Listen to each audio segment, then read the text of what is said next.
Trekking through the dunes out here in the empty quarter at night is absolutely spectacular, not just because it's cooler, but the shapes and the colors are also different than during the daytime. And then last night there was a big meteor shower, so we were seeing dozens of shooting stars, and that really lent this sort of air of fantasy, and it was mesmerizing. It was a terrific. We were out about 6 hours in the dark, all told. I mean, from us, obviously, we didn't really get to glimpse it, but you guys were basically in it. It was just either sand or sky, I guess, at night.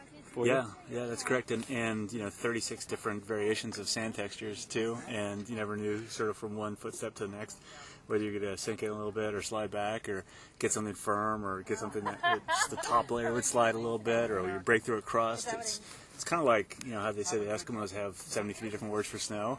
I imagine the Bedouin have an equal number of words for different types of sand that they have here. Good stuff. Yeah, it was. I mean, we're driving around in the trucks and stuff like that. We don't get to really get the feet on the ground as much as you guys, obviously. But just walking around a bit, you could tell at least 4 or 5 different types are just from my perspective. But you guys are probably in knee deep at times. Yeah, knee deep, and we had these great gaiters that Outdoor Research made for us that came right up to the knee, and they're really breathable, and they've kept everything out. And you pretty quickly learn too, like how much the slope angle affects the texture of the sand and how much you're going to slough off and so on. It's kind of like, I suppose in a way comparable to avalanche forecasting, that there's certain perfect pitches where the sand is pretty reliably going to be firm, and others where, you're just going to be 1 step up and 2 steps back. Yeah.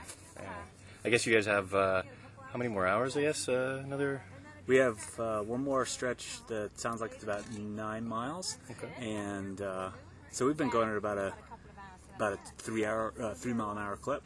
So if we don't get slowed down too much by this heat, we're starting in about 10 minutes, 1 o'clock. Hopefully we'll be done by 4. That'd be nice.